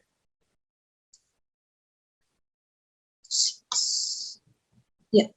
So, a couple of things that we did is we went with a simple thread of creating wow. We said if our consumers, from the time they start interacting with ourselves, with Shazay, feel wow, we have achieved. The one word that should come to them is wow. Okay. So we stood for hosting, right? So we built everything around hosting. So, if you were, of course, we had it tiered, like everybody, we had gold, silver, platinum, and all of that. But nobody knew if you were a silver. Nobody was given a silver versus a gold, because nobody over there wanted to be told you're a silver and not a gold or not a platinum. Yeah, at that level. But if you became a gold and a platinum consumer, there were certain things which we always gave you. So at any point in time, suppose you're driving with your friends and you have a meeting, or you've skipped lunch, you're not carried your tiffin, or anything, you just between rush meetings, or you want to suddenly post someone, all you have to do. So we had Shazistas appointed who were 24/7 on call. So you could call a Shazista and say, okay, I've just got my friend, I want to. So there was a seat booked for you at the Taj, Bombay, Delhi. We had places, big metros, not the small towns, where you could host anyone you like at any point in time. All services to us. You just have to give us a call, everything will be ready for you. Yeah. So we were willing to be a host at any point in time. You want to make a sudden movie plan, and who's going to go book a ticket and go online or tell the secretary to book a ticket? No, just call us. Tell us where you live. At the nearest theater, 2 seats will be available for you. 2 or 3 whatever. If you were ordering the large range, if you were ordering a bar, in the complete bar from us, you just don't get the products delivered. There is a wine sommelier who will go with the best bottles of wine. Not the very expensive one, like one that we got, but a good bottle of wine. They would set up an entire decanting and wine tasting experience. They will serve you wines, they will serve you, some other food with it, and will create a beautiful evening for you and deliver the product to you. Our promotions were like that, our promotions were never about get 10% off. Or, of course, we give 10%, 20% off. I mean, one thing I must say, every Shazista had to, every time, if it was a secretary calling, because typically it was, my boss has seen this product, he wants me to buy. So it was usually a secretary or somebody else who was really doing the purchase. But if it was, one thing I must say, is not his point in this slide, we were always sweetening the deal. So we were always giving a 10% more, just, हाँ साहब बस आपके लिए, because that was such an important thing in the Indian mindset. I'm buying so much, I'm such a big customer of yours, won't you give me so much? Yes, of course, sir. We will give you 5%. Yeah. So it was not about the money, but it was about sweetening the deal every time, making him feel special. The associations we make, for instance, if you were buying or if you are one of our customers, you would be given a TEDx invite. You would have a special lounge at the TEDx. So these are things we did. When we were launching, like we launched the Nick Munro collection. Nick Munro is designed for the Queen, the entire barware for the Queen. And when we launched the collection, you were doing a personal conversation with Nick Munro and understanding his philosophy of buying the collection. Of course, a designer birthday cake was delivered to you. So I think moments of wow to keep him glued to us, and was very, very important. And therefore, you had the Dhaval Palrecha who wrote, "Oh, I really," this is what he wrote, which we put up also, saying, "I really like that when somebody called and said, hey, you want to watch any movie? Just tell us." It is not that he couldn't afford a movie. Of course, he could. It is just about the convenience and about making you feel special. Or when you were doing a Mother's Day or a Father's Day, every time we did a wine tasting session along with it. You could take your father, come in to one of our big stores, or set up a place, and you could do wine. You could just creating a moment again. You're not just giving him a decanter. Get him, you and your father both enjoy the wine tasting session. Gift him the decanter, go back. So it was always about making you feel so special. Now this. In any other situation, I couldn't do this for a mass brand. This is expensive. One, there are too many people, you can't cater. We were very clear that the people we have will have to come back for more. They have to. So when we launched the Nick Munro collection, just one invite to everybody meant 50% of our business is taken care of. Because this is the same people who will come back. Right?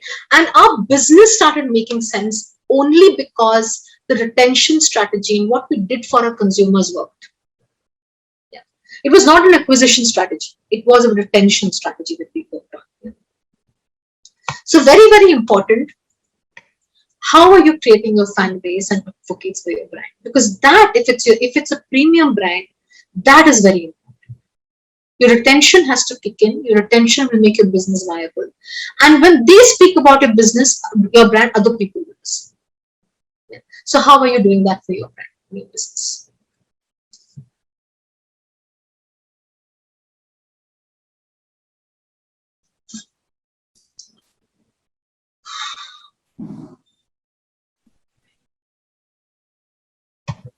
Just pause a minute for anyone who want to write down their thoughts on this.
Yep, no, I think we can move on. Yeah, okay.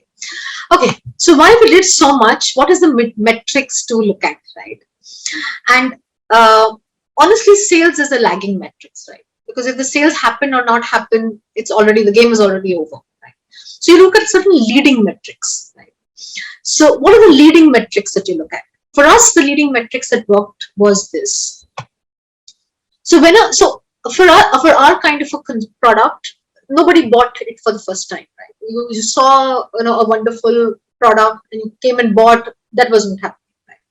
So things that were very important was number of visits that the consumer had, the amount of pages that the consumer went through, the stickiness, the amount of time the person spent, the quality. Very, very important. 70% of our business online was happening through chats. We had an entire chat analytics, right?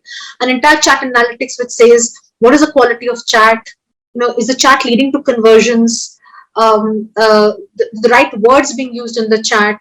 So we had an analytics which could give blue, green, and red color. Red chats, problem. Get into the diagnostics of it. So quality of chats were very important. The heat maps. Was he going to the detailed product? Was he seeing the videos? If we knew that if the person was reading a blog, the person going to buy. Yeah. And blogs was one of our most important things. So the core of it was the journey maps and the cohort analysis. So obviously, because I have not. I'm not working with the company. I can't, I don't have their dashboards, but I'll explain this to you. So, when we mapped our consumer journey, we realized that our largest conversion was coming from a set of consumers who were coming to our website 5 to 7 times. On the 5th or the 7th time, the person was converting. We were very clear about our cohorts. There were some cohorts which were also buying into basic products of coffee cups or maybe a little more simpler product at one go. So we were very clear about our consumer cohorts and the journey map. It's very important for us as a brand. Like suppose I've given out a communication today, and we see, of course, organic was always high because people were not coming to conversion. Organic conversion was very high because people were not coming and simply clicking on the link and buying. They were coming back, after seeing the first communication, reading a blog, seeing something else somewhere, getting a newsletter delivered to them, various other things. And then after the 4th, 5th time he's bought, had 2 chats, 4th, 5th time he's visited, had 2 chats. That was when he was converting, right? And so our entire journey map, we used to go into extreme detail of understanding the journey. When did the first communication, when did he first see the communication, and where did he see it, right? So we had, of course, top of the funnel. So for us, discovery worked well, YouTube as a top of the funnel worked well, of course Facebook, GDN worked very well for us. We tied up with so we were very clear that our kind of consumers would be at Vogue and a GQ, especially a GQ. So we had huge amount of association with GQ online, a lot of regular Instagram lives and all of that with them. So the entire journey map was very important, and the journey map helped us get our digital conversation correct and the cohort analysis. And therefore, for each cohort, we had points of conversion.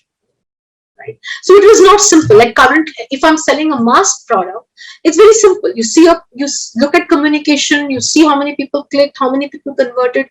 If you were to look at that, you would go completely wrong with that analysis. It was all about one united audience acquisition platform, a CDP that we created on our own. We plotted the journey map and we understood exactly the journey the consumer took, and the 5th to the 6th time the person converted. Right? So it was very important for us to identify. So any new person who came in, we had our CDP to put the person on the right cohort and then take the person through the same journey map. Yeah. And of course, that gets constantly upgraded. Okay, so I think we have only 10 more minutes, so I'll go. Yeah. So any questions on this, or should we just move? Yeah, I had one quick question, Tiger here. You were talking about chat analytics and also heat maps. Like, how large was your team? Was this all an in-house team, or did you take help from apps or a third-party team? No. So we No. So we had an agency who did the UAP, the CDP development for us, which is the audience platform to analyze the cohorts and the journey maps. But the cohorts and journey maps needs a lot of senior eyes into it. So I was personally looking at the data, every day, and so much so I must tell you, when we initially started with the hosting campaign, so we used to have Zendex. It's very widely available chat tool, right? So I would actually keep Zendex open and read all conversations at any point in time, and that would tell me how many people are chatting at which page for which product at which time, and who is my shazista who is converting, I was to get into that kind of detail, because that was I must also tell you, that was also the biggest source of consumer information for us, more than any consumer survey. If I got the time to read the chats, that was the best consumer survey I was doing. Yeah. Awesome. Maybe later, I could connect with you and you could tell me some of the agencies and, Yeah, I can tell you also the agency who did it for us, all of that. Yeah. Wonderful. Thank you. It was not very expensive, because you could go through the expensive platforms of Adobe or Salesforce and all. It's very expensive to create a UAP or a CDP, right? We created a small agency of our own. They created it themselves. Indian engineers creating their own CDP, and it worked perfectly fine for us. Awesome. Very excited. I will, connect with you and, get to know some of these things. Thank you. I appreciate it.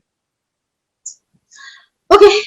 The last slide. So, don't go by the numbers. These are just because I can't put up, one of you asked what, and the obvious question to this is what is your marketing ROI? You're doing so much videos, you're doing all of this. What's really your marketing ROI?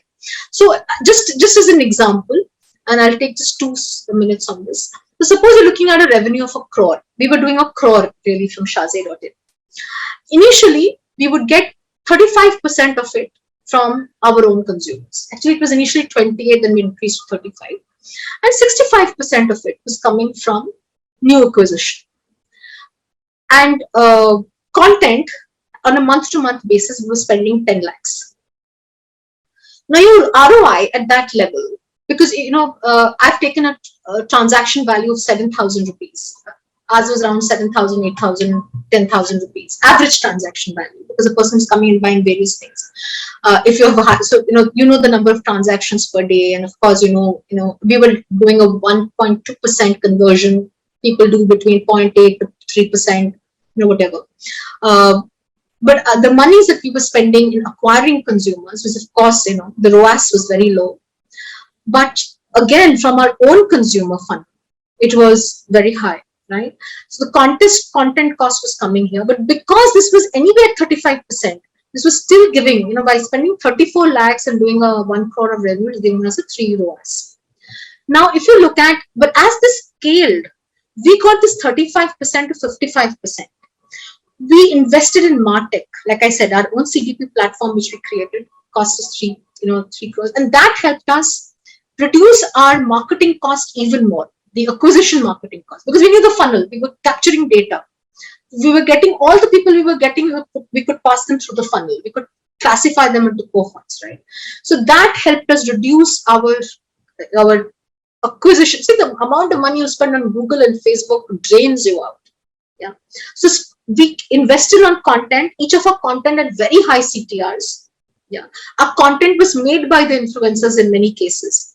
Yeah, but we invested in some of them as well. We made the content. We made good quality content. Now imagine this 10 lakh and 8 lakh being spent every day, every month, right?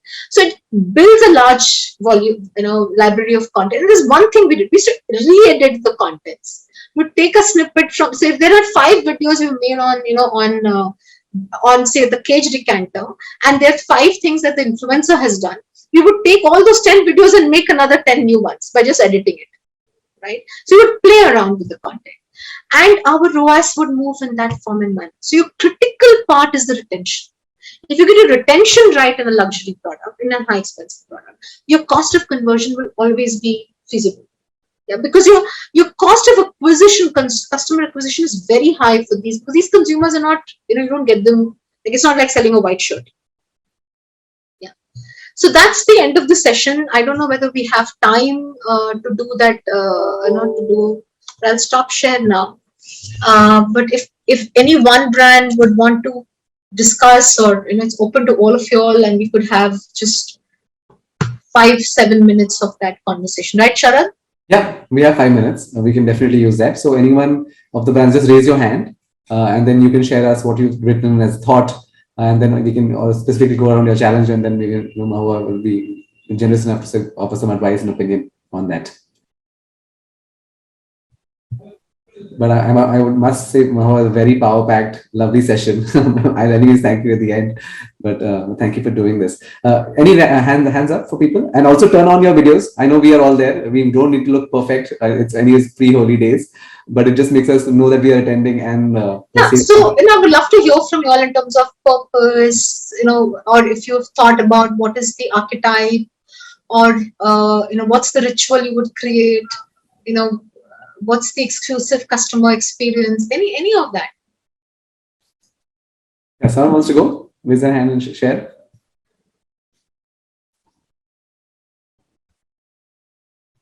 Yep, Gaurav, go on.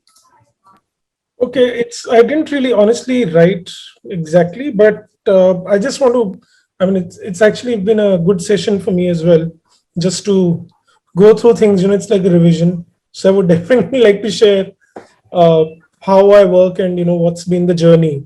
So I'm a trained designer, and when I started, honestly, there was no purpose.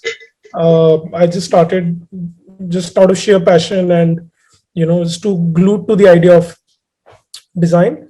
But I think as the business got serious, we definitely had a question. So my label is called Acaro, and we came to a point where we had to identify why would somebody, people were coming to us and in numbers, but we still wanted to pinpoint why do they come to us and what is so special about Acaro that, like we need to identify, like there are brands. So you'll go to Sabyasachi if you need a bridal lehenga, or you'll go to Gauri Nanika if you need a cocktail gown, So I was basically doing woven textiles, but there was no product as such which would typecast us into a brand.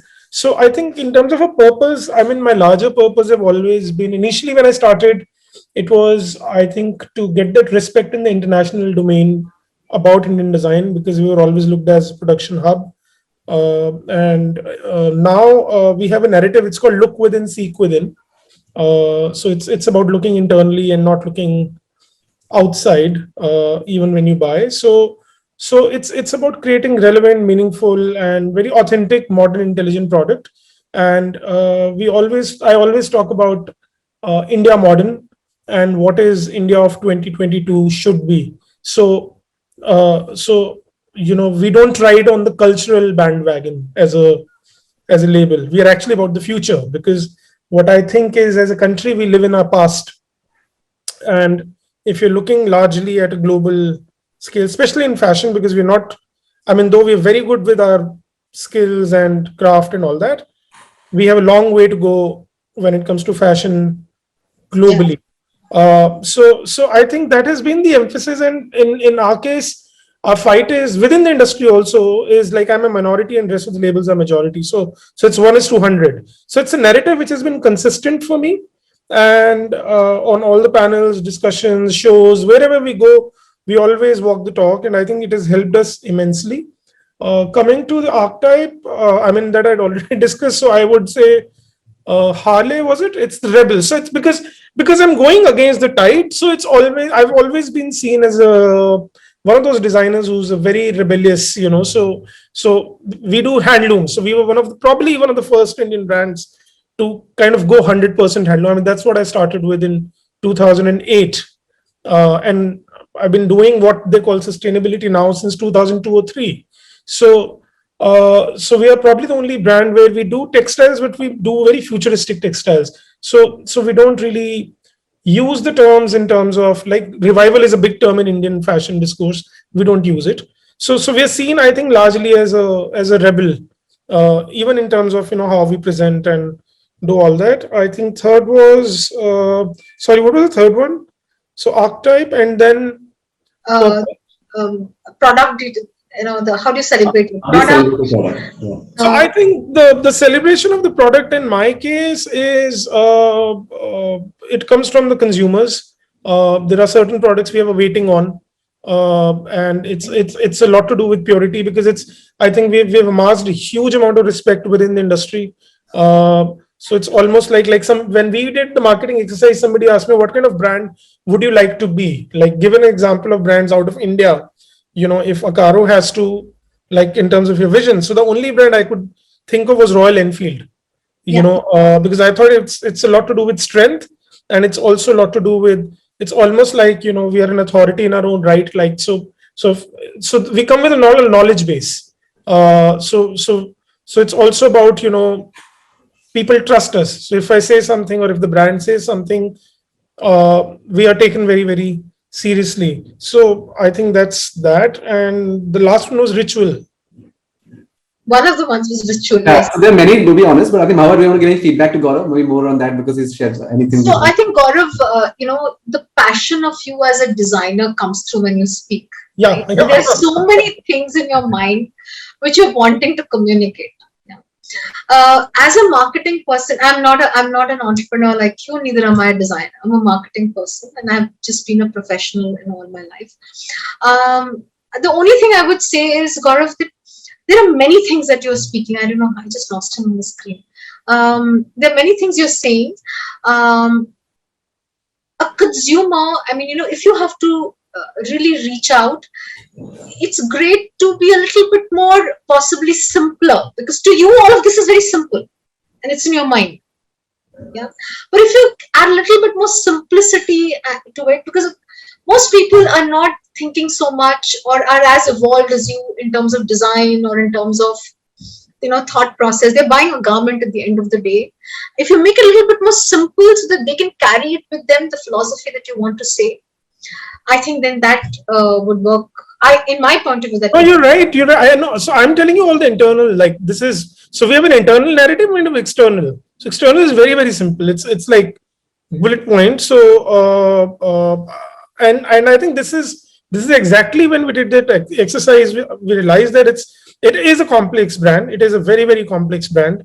And also I need to kind of separate the maker from the brand now, because I think we've come to that point in the business where it's growing, and it's a full team effort now. So it has to be singular and simpler. So you're bang on that. So the literature which we use is it's very easy. Great. Anyone else also wants to share any of their experiences from the session, which they want to add in, if they want to? I'm sure Ishan from Parent Design would have found a lot of direct parallels with Shazay, because he's into home decor. So Ishan, maybe you want to share any one, two thoughts last, and then I want to conclude. Yeah. Sure. So I thought about a bit of stuff, especially the first 3-4 things that Mahuya kind of hinted at. So in terms of purpose, this is a running purpose that we go with even now. It's basically like, I have a home decor brand called Parent Design. So we design all our products on our own. So the way designs inspire us to create something new, that's what we want to do for the person who's trying to redecorate their home or create a new experience in serving or entertaining or something like that. So that's the purpose that we kind of run by. Bringing and designing, like inspiring creativity into everyday life. That's basically what I could think of when that question was. And that's beautiful. And about the archetype, again, I had very similar views to Gaurav, that I was thinking of mixed people in that sense. But I think the one that we can stick by is probably the creator. Somebody who's looking for something new constantly. Somebody who's like looking to rejig things, and just uniqueness. So probably the creator, if I understand it correctly. I don't know how it's supposed to be defined. And in terms of I don't mind, but I want to just make sure we do it. I just want to get 1-2 ideas. Mahuya, you want to add any thoughts on this, or good? No, I think it's a very beautiful thing to say, taking inspiration from daily life. It's a beautiful, area, because that's where inspirations really come from common daily lives, right? And it's a very, it's a very rich field, and I think it's a wonderful purpose to have, because we are at the end of the day, we're common, simple people, right? So I think that really works. Actually, I each of these people know their products and brands much better than I do. So I think, yes, to me, it just made immense sense when he said that. Okay, so great. So 2-3 things. First, I, at the end of the session, I'm so glad that we could have this, because for our luxury brands in our cohort, I always wanted to wonder, can we keep on adding enough value for them while we do sessions across topics across brands. This is one of those sessions which really stood out to me for solving the specific need for our cohort, specifically in the luxury sector. And I'm sure, in addition to me, all our luxury brands found immense value. And just to also take on from Moha's thoughts, even from our expert, perspective, if I would like to say is, our customer archetype is more like the creator. All of these founders and marketers are nothing but creators, and if you give us direction, we sort of, figure out how to get there. And then on all these multiple aha moments that were created in this session, we'd like to thank her and end with our ritual. And our ritual, if you all remember, is basically we turn on our music, we turn on our videos. So unmute ourselves, put our hands in front. So whoever's new, who is not part of our cohort, please, you can join us. We just turn on our videos, put our hands in front, and we have a countdown between 3, 2, 1, and then we go to we do voting. Okay, ready? So 3, 2, 1, voting.